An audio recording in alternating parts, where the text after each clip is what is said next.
Yang saya hormati bersama, yang saya hormati Dr. Haja Ida Fauziah, MSI, selaku Menteri Tenaga Kerja, Bapak Anwar Sanusi PhD, Sekjen Kemenaker, dan semua pejabat tinggi media, semua yang di lingkungan Kemenaker, dan teman-teman yang hadir offline di sini, di pondok kami. Semua yang saya hormati, semua warga Indonesia, semuanya teman-teman kita yang saya hormati. Saya insya Allah isi 15 menit, mungkin itu maksimal. Karena kemarin saya dibilangin sama mbak saya, Mbak Hin, staf khusus di Kemenaker, biar Bu Menteri ketika di Pondok Bahrul Ulum di Jombang. Saya tidak akan memberi nasihat banyak, tapi saya punya filosofi tentang tenaga kerjaan. Tadi sudah disebut bahwa nilai kerja itu ibadah. Agama manapun pasti setuju kalau orang mendapat rezeki atau mendapat kebutuhannya lewat jalan yang halal. Jalan yang halal itu biasanya pilihannya itu ya kerja, terus warisan, terus hibah. Ini penting saya utarakan karena saya nanti akan baca beberapa makalah yang diriwayatkan ulama-ulama top kitabnya Imam Hud. Kenapa kita bicara tentang pekerjaan? Harusnya kita ketika dapat rezeki itu asumsi Islam, asumsi kebaikan. Itu to'amul wahid yafi'is. Jadi makanan jatah orang satu atau rezekinya orang satu itu normalnya bisa dimakan orang dua. Wa to'amusna ini yakfi arbatan. Normalnya rezekinya orang dua itu bisa dimanfaatkan, bisa mencukupi orang empat.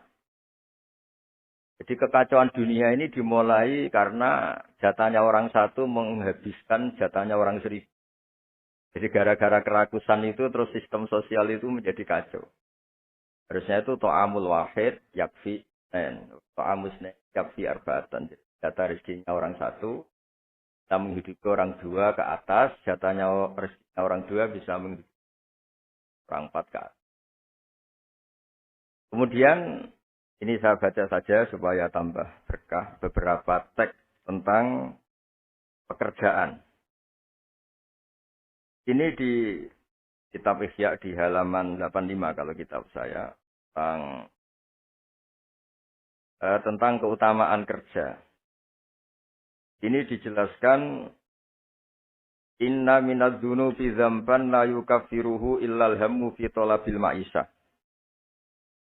Jadi bagian diredaksikan minadz-dzunubi dzunubun la yukaffiruha illal hammu fi talabil ma'isyah.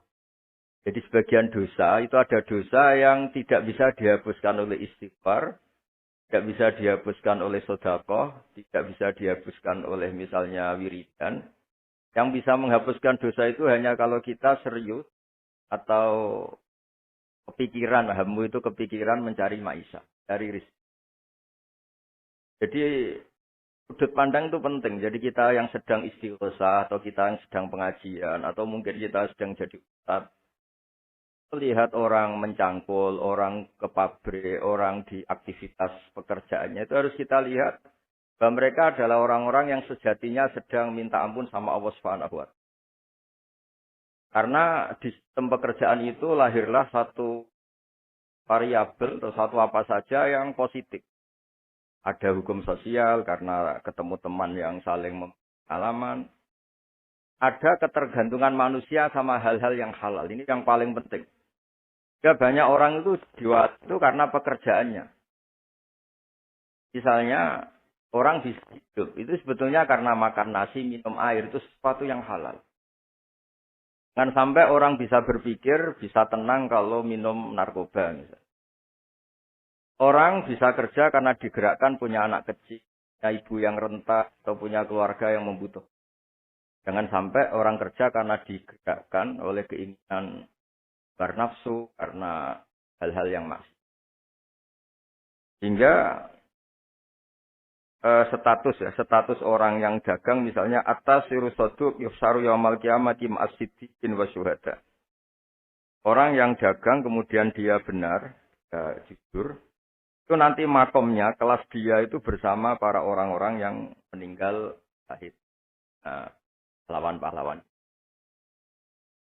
Ini penting saya utarakan supaya cara pandang kita terhadap beragama.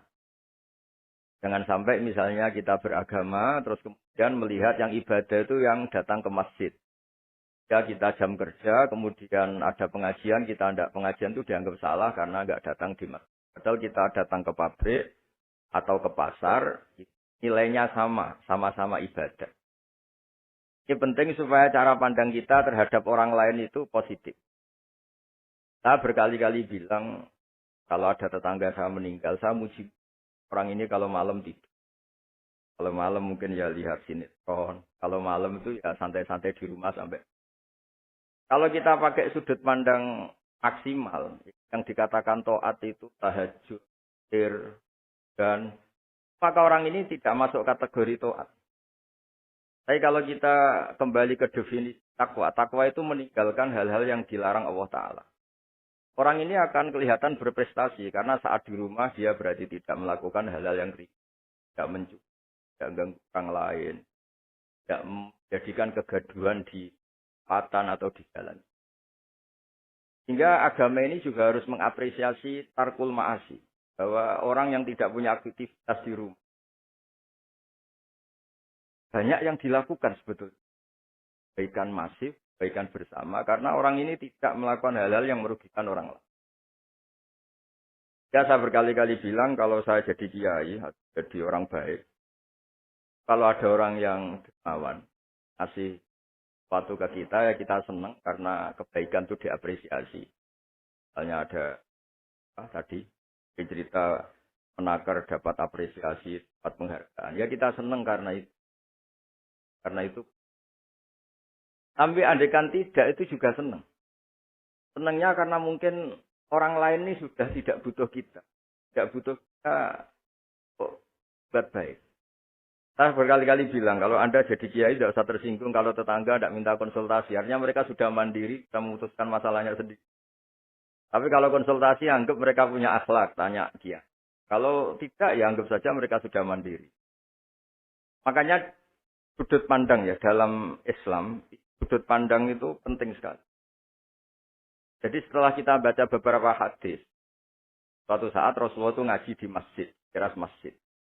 Dia ngaji, dan ada pemuda dengan cangkulnya, dengan enaknya melewati Rasulullah. Ya para sahabat itu komplain, ini sudah ngawur sekali, ada Rasulullah ngaji, tapi tidak ikutnya. Malah berlalu saja ke ladangnya. Tapi ketika dengan tanda kutip disalahkan, Rasulullah malah bela pemuda tadi. Pemuda kalau dia kerja karena mencarikan nafkah untuk keluarganya, yang kecil atau yang tua, dan supaya dia tidak minta-minta orang lain. Sudah sunnahku. Jika bentuk sunnah Rasul itu tidak harus orang datang ke pengajian, dan orang ikut fatwa kita, mau itu. Nah, mungkin teman-teman yang sedang bekerja itu tidak lagi mendengarkan ngaji, sudah melakukan isi pengajian. Jadi yang lain baru mendengarkan, yang itu sudah melakukan isi pengajian. Makanya kalau di daerah saya banyak, kenapa kamu tidak datang ngaji? Saya lebih dari ngaji dari Pak Kiai. Kenapa?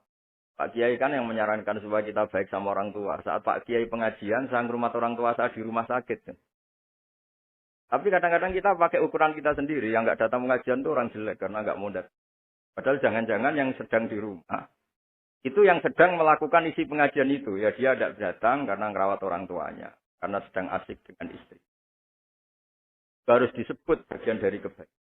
Nah, dalam kebaikan Islam, Nabi pernah ngendikan, "Fi ahadikum sedekah." Kamu kumpul dengan istri kamu itu sampai sahabat protes. Ya Rasulullah, masa ayat ti ahaduna syahwatahu wa huwa lahu ajrun. Masa urusan seneng-seneng sama istri dia dapat pahala. Nabi menjawab, "Alaysa law wada'aha fi haramin akana aliwis." Kalau pelampiasan syahwat itu hal yang negatif atau yang haram, dia akan dosa. Ketika meletakkan yang benar, dia. Jadi pahala itu segampang itu. Orang asik dengan anaknya, dengan cucunya, bercengkrama di rumah. Ya pahalanya besar. Karena saat itu berarti dia tinggalkan maksiat, dia tidak dengan. Nah, pekerjaan juga gitu. Mungkin orang lain dapat uang karena transaksi narkoba. Mungkin orang lain dapat uang karena kejahatan. Orang lain dapat uang karena menikah. Orang-orang yang bekerja luar biasa dapat rezeki. Harus kita apresiasi.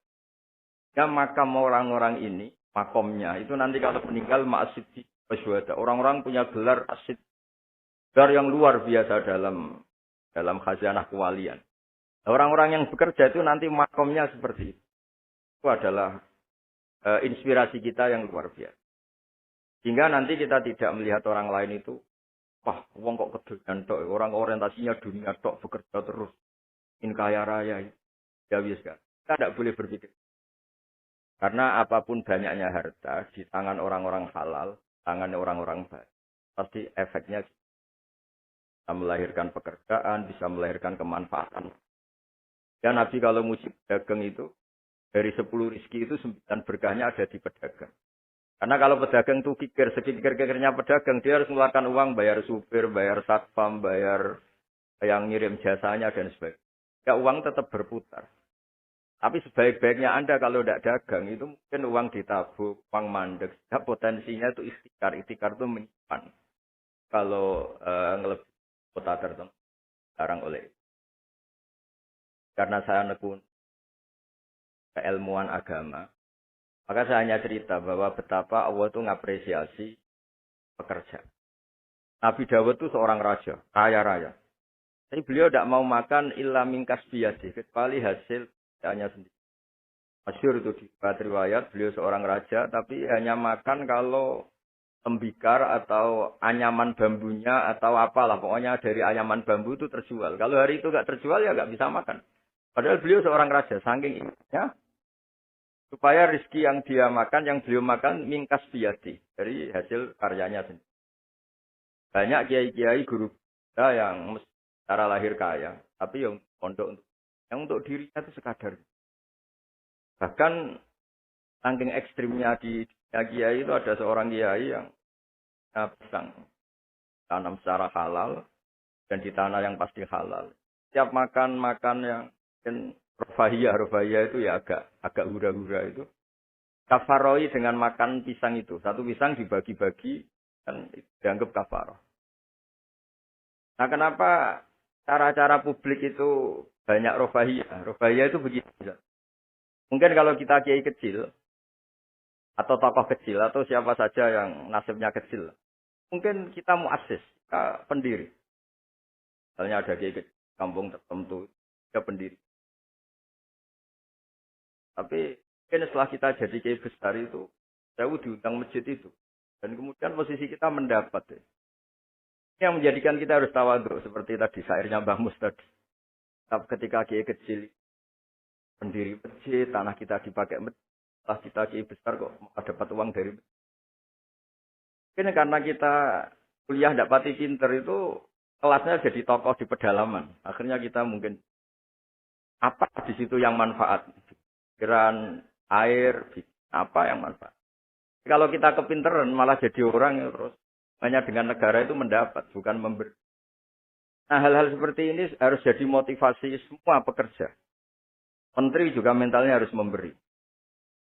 Pekerja juga mentalnya harus memberi. Maka dulu banyak negarawan kita bilang hubungan Anda dengan negara itu sejauh mana Anda memberi sama negara ini. Dan berpikir sejauh mana negara ini memberi kepada kita. Itu yang diajarkan guru kita, orang-orang kita, bahwa hubungan kita dengan negara, dengan orang lain itu yunfikun. Yunfikun itu berkontribusi. Hingga saya ini termasuk kiai yang kalau ketemu orang yang terlalu baik sama saya ini saya sungkan. Karena hubungannya saya mendapat. Tapi kalau ketemu orang yang lebih lemah mungkin saya lebih pede. Karena hubungan kita ini memberi. Itu yang diajarkan al-yadul yasir. Bahwa tangan yang atas lebih baik ketimbang tangan di bawah. Makanya saya mohon menterian, semuanya lah. Kita hubungan dengan bangsa kita, dengan masyarakat kita, dengan rakyat kita. Hubungan kita hubungan memberi, bukan hubungan mendapat. Bahwa secara aturan atau secara kultur karena kita pejabat, kita kiai mendapat itu ya rezeki dari Allah yang kita terima secara syukur. Tapi sebetulnya komitmen kita sebagai bangsa, komitmen harus dicatat. Karena Islam mengajarkan ma'aliyal umur. mental-mental yang mulia. Mental mulia itu ya mental heroik, mental memberi, mental berkontribusi. Kan mental nyuwun hal hanya. Kan mental yang ma'aliyal umur. Kan mental yang saya mohon ini mungkin ya harus saya sampaikan karena memang supaya orang itu melihat bahwa pejabat itu mikir kita, mikir negara. Dan juga gitu, kiai juga. Makanya harus diartikan mereka itu berkeras untuk. Jadi kalau kita orang yang mungkin agak nyun sewu, agak dengki atau agak hasut berpikirnya tuh enak jadi pejabat, enak jadi besar, enak jadi ini. Itu jadi kita repot. Makanya tunjukkan bahwa kita adalah orang yang bersal hero, orang yang bersal berkontak, orang yang bersal khairunas anfa'uhum.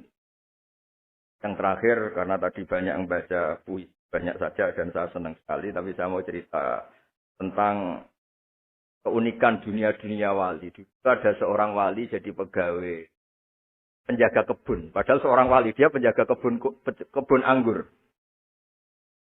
Jaga kebun anggur, karena dia wali hanya jaga aja. Tahun-tahun dia jaga di situ, mungkin 10 tahun. Suatu saat majikannya datang. Saya ambilkan anggur terbaik, yang paling manis.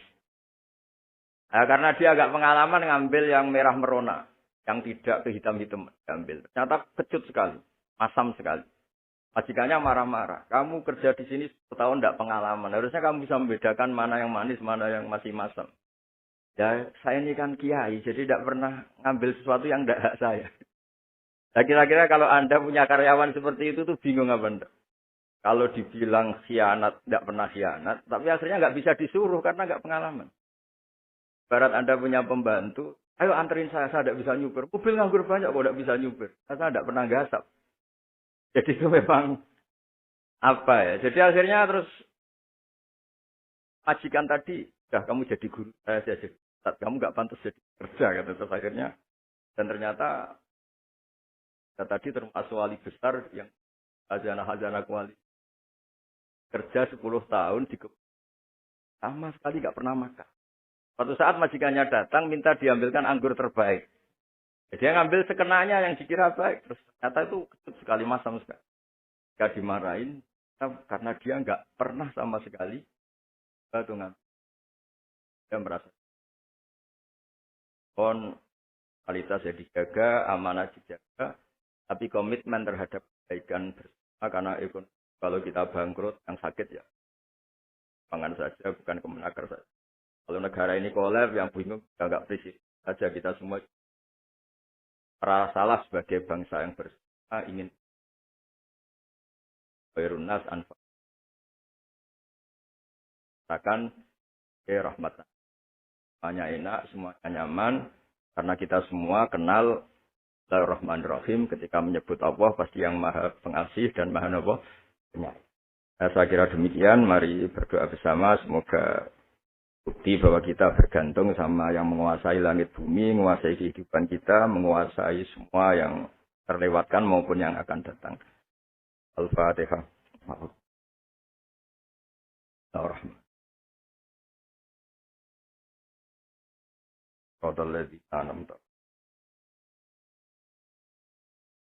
Ahmaduka ya ghafuru ya syakuru masalli wa sallim alal basyirin As'aluka bi anna lakal hamda la ilaha illa anta al-hannan al-mannan. Ya badi as-samawati wal ardi ya hayyu ya qayyum ya dzal jalali wal ikram. Anta rizquna ya wa husnal muamalati fi ma bayn. Waj'alna aminin mutmainin alladzina la khaufun 'alaihim wa lahum yahzanun. Waj'al baldatana ya baldatan mutmainnat. Ya'tina ya warisku karahotan warzuqna insyirahus sadri laka. Warzuqna salimin wa limin wa'afin min kulli bala'id dunya al-akhirah. Wa kana atina fid dunya hasanah wal akhirati hasanah. Sallallahu ala sayyidina Muhammad sallallahu alaihi wasallam. Subhana rabbika rabbil izzati amma yasifun. Salamun alal mursalin. Alhamdulillahi rabbil alamin.